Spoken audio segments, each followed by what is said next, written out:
રાજ્યમાં મતદાર યાદી સુધારણા કાર્યક્રમની કામગીરી જોરશોરમાં ચાલી રહી છે, ત્યારે કામગીરીની સમીક્ષા માટે રવિવારે રાજકીય આગેવાનોએ પણ સક્રિયતા દાખવી હતી.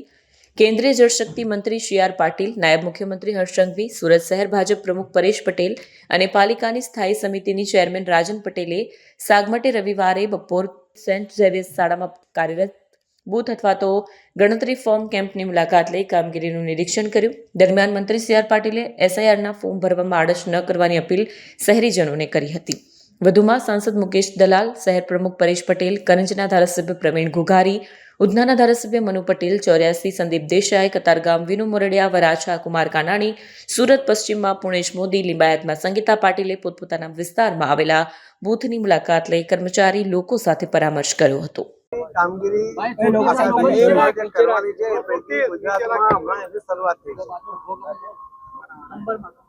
બીએલઓ દ્વારા ડોર ટુ ડોર સંપર્ક કરીને પણ જે રીતે મહેનત કરીને મતદાર યાદીને સ્વચ્છ કરવા માટે એને અપડેટ કરવા માટે જે મૃત્યુ પામેલા મતદારો છે એમના નામ પણ કમી થાય, જે બોગસ મતદારો છે એના નામ પણ કમી થાય અને જે ડુપ્લિકેટ મતદારો છે કે જેમના એકથી વધુ જગ્યાએ પોતાના મતદાર યાદીમાં નામ છે, કેટલાક ભૂલમાં હશે, કેટલાક ઇરાદાપૂર્વકના હશે, આ તમામના નામો કમી થાય એના માટે બીએલઓ અધિકારીઓ અને કાર્યકર્તાઓ જે મહેનત કરી રહ્યા છે એમને હું ખૂબ ખૂબ અભિનંદન આપું છું.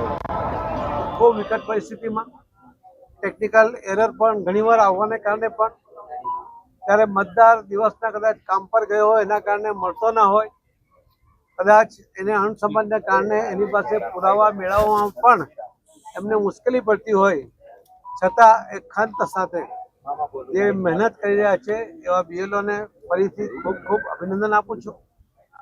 અને આજ દિન સુધીમાં જે કામગીરી થઈ છે સંતોષકારક કામગીરી છે. આમાં કોઈ મતદાર વધારવા કે મતદાર કાપી નાખવાની કોઈ યોજના નથી, પરંતુ જે ખરેખર મતદારો છે એમના જે નામ મતદાર યાદીમાં રહે એના માટેનો આ પ્રયત્ન ઇલેક્શન કમિશનર દ્વારા જે કરવામાં આવી રહ્યો છે એના કારણે ભવિષ્યમાં પણ કેન્દ્ર સરકારની કે રાજ્ય સરકારની જે યોજનાઓ છે એમાં પણ લાભાર્થીઓના નંબર ઓછા થશે. એના કારણે નાણાં પંચ અને નીતિ આયોગ પણ જે પ્લાનિંગ કરશે એ પણ ચોક્કસપણે થઈ શકશે. આજે ખૂબ મોટા પ્રમાણમાં વસ્તી હોવાને કારણે, બતાવતા હોવાને કારણે, એકથી વધુ જગ્યાએ નામ હોવાને કારણે બિનજરૂરી મલ્ટિપલ સંખ્યામાં મતદારો દેખાય છે ને એના કારણે એમની જે ગણતરીઓ છે ખોટી પડે છે. પરંતુ આમાં ચોક્કસપણે જે પ્લાનિંગ કરી શકશે એનો ખૂબ મોટો ફાયદો દેશને ઉન્નતિના શિખરે લઈ જવા માટેના માનનીય પ્રધાનમંત્રી શ્રી નરેન્દ્ર મોદી સાહેબનો જે પ્રયત્ન છે એ પ્રયત્ન સફળ થશે એવો મને વિશ્વાસ છે. આમાં સૌ મતદાર ભાઈ બહેનો પણ પોતે પોતાનું નામ મતદાર યાદીમાં હોય એ ચેક કરી લે, ન હોય તો નોંધાવી લે.